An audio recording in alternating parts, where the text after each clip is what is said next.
અમે લોકો રામેશ્વરથી ધનુષકોટી બાજુ જઈ રહ્યા છે।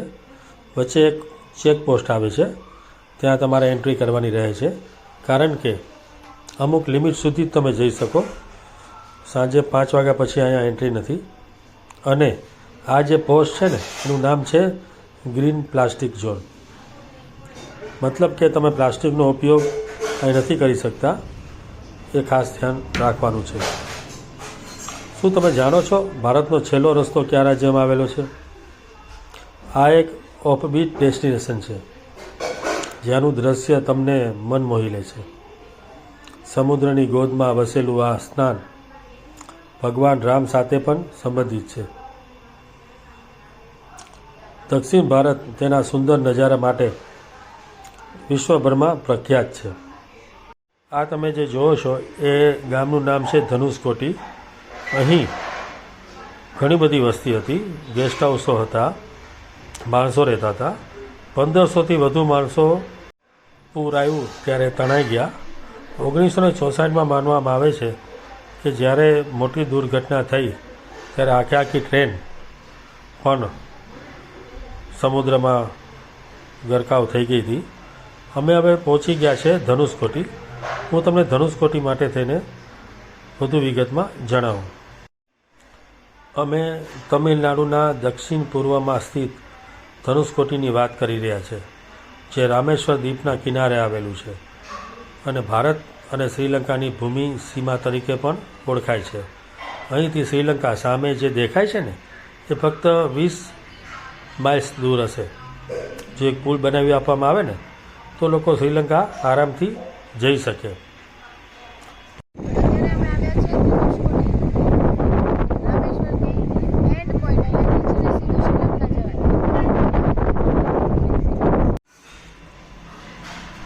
આ જગ્યા ઘણા લાંબા સમયથી નિર્જન પડી હતી, પરંતુ પ્રવાસીઓ થોડા સમયથી અહીં આવવાનું શરૂ કર્યું છે અને આ પ્રવાસીઓને આકર્ષે છે।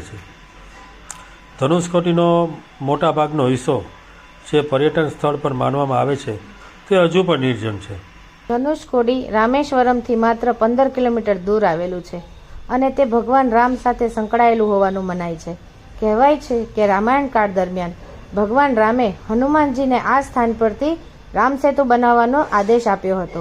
એવું માનવામાં આવે છે કે માતા સીતાને લંકામાંથી મુક્ત કર્યા પછી ભગવાન રામે પોતાના ધનુષના એક છેડાથી રામસેતુ તોડી નાખ્યો હતો, તેથી આ સ્થાનને ધનુષકોડી કહેવામાં આવે છે।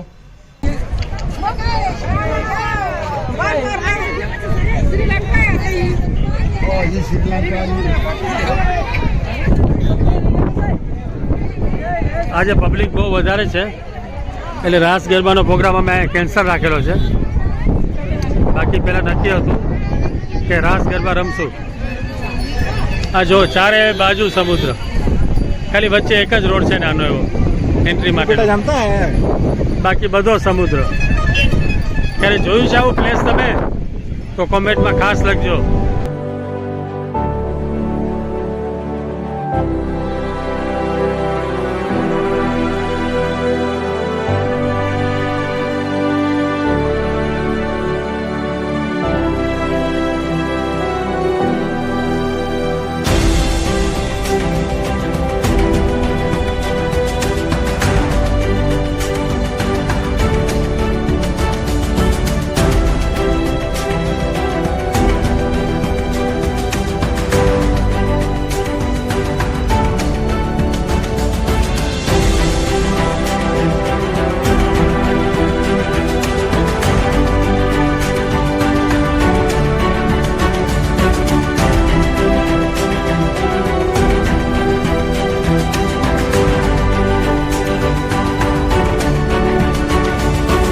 સામે જે આપ સ્થળ જોઈ રહ્યા છો એ વિભીષણનું મંદિર છે।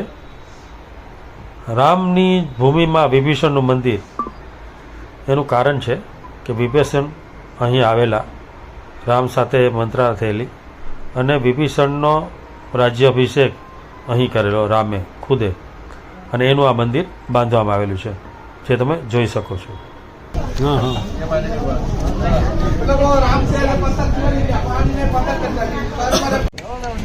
कितना कितना रुपये? 50 रुपया। खाना 50, लाल वाला 60। इतना महंगा? जो चीज 30 रुपया मिलती है ये 50 है? બોલો નારિયેળ છે પણ તમે જો તો ખરા ને ભાવ આના કરતા અડધો લીટર દૂધ પી લેવાનું. આટલું મોંઘું હોય 50 રૂપિયા. આ શું છે? ટુરિસ્ટ પ્લેસ છે એટલે લોકો પીવાના. અને અહીંયા નારિયેળ સિવાય બીજું કશું ખાસ કંઈ મળતું નથી. આ જગ્યા એકદમ નાની છે પરંતુ બહુ પ્યારી છે. લોકો ચાલીને આ ક્યાં જઈ રહ્યા છે? કારણ કે આ એ જગ્યા છે જ્યાં તરતો પથ્થર જોવા માટે લોકોની લાઈન લાગી છે. તો તમે પણ જ્યારે આવો ને ત્યારે આ તરતો પથ્થર જોવાનું ચૂકશો નહીં.